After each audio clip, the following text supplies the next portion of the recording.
दोस्तों कई बार आपने देखा होगा जब हम सुबह जगते हैं और जगने के तुरंत बाद चलने लगते हैं तो हमारा दिमाग पूरी तरह से एक्टिवेट नहीं होता।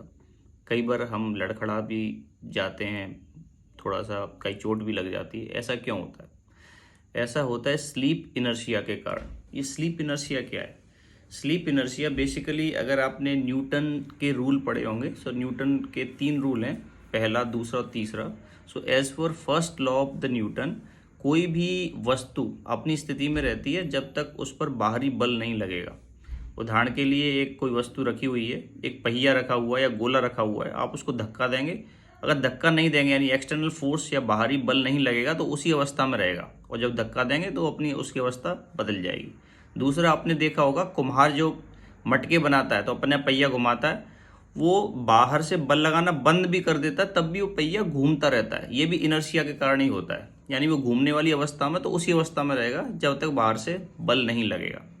तो इसी प्रकार जब हम सोते हैं तो दिमाग स्लीपिंग स्टेट में रहता है। स्लीपिंग स्टेट से वेकअप स्टेट आने में थोड़ा सा टाइम लगता है।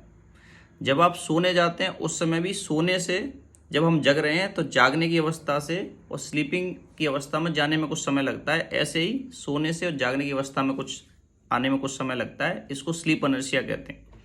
तो स्लीप इनर्शिया से जो डिसएडवांटेज है, या ऐसे आपको जो चक्कर आ रहे हैं या कई बार चोट लगती है, उससे कैसे बचें? बेस्ट तरीका है, आप पहले तो जब भी उठें तो जब हम सीधे सो रहे हैं आप कोई भी करवट ले लीजिए, may be left side, left lateral position, और जो ऊपर हाथ है आपका उसके सपोर्ट से बिस्तर से ऐसे उठ सकते हैं। उठने के बाद बॉडी को स्ट्रेच करें, फुल स्ट्रेच आप बॉडी करें जस्ट फॉर 1 मिनट, और उसके बाद उठ सकते हैं।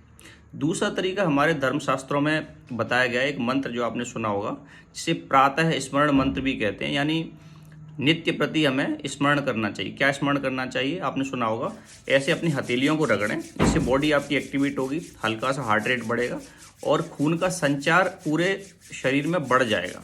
उसके बाद अपने हाथ की हथेलियों को देखते हुए आप बोल सकते हैं, कराग्रे बसत लक्ष्मी, कर मध्य सरस्वती, कर मूले तो गोविंद, प्रभाते कर दर्शनम।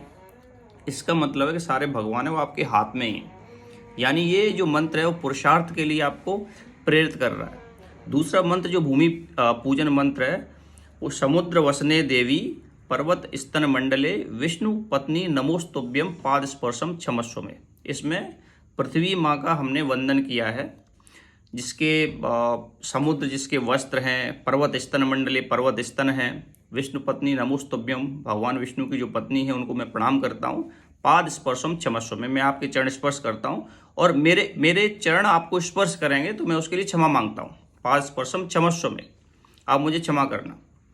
अब आप देखें इसमें बहुत गहरा विज्ञान छुपा हुआ है।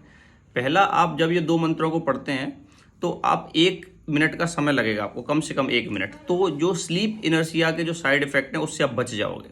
दूसरा, जब आप हथेलियों को रगड़ते हैं तो बॉडी आपकी वार्म अप होती है बेसिकली, और आप एक्टिविटी के लिए तैयार हो जाते हैं, जो आलस्य है वो दूर हो जाता है। और तीसरा, सबसे पहले आप हथेलियों को जब देखते हैं और ये मंत्र का जाप करते हैं तो आप अपने पुरुषार्थ पर भरोसा कर रहे हैं, भाग्य पर भरोसा नहीं कर रहे। तो वो आपको एक पुरुषार्थ प्रेमी और पुरुषार्थ वाला व्यक्ति और व्यक्तित्व बनाने में आपकी मदद करता है। और उसके बाद जब आप जमीन को छू के यानी माँ पृथ्वी के चरण स्पर्श करते हैं तो वो एक ग्रेटिट्यूड का भाव है वो जगाता है। तो आपके जो दिन का प्रारंभ है वो पुरुषार्थ से और ग्रेटिट्यूड से हो रहा है, यानी स्वयं पे भरोसा, लेकिन अहंकार बिल्कुल नहीं, और दूसरों का सम्मान। तो मित्रों, मुझे पूरी उम्मीद है कि ये जो ज्ञान है, जो हमारे शास्त्रों का ज्ञान है, जो विज्ञान सम्मत भी है, इसे आप व्यवहार में लाएंगे।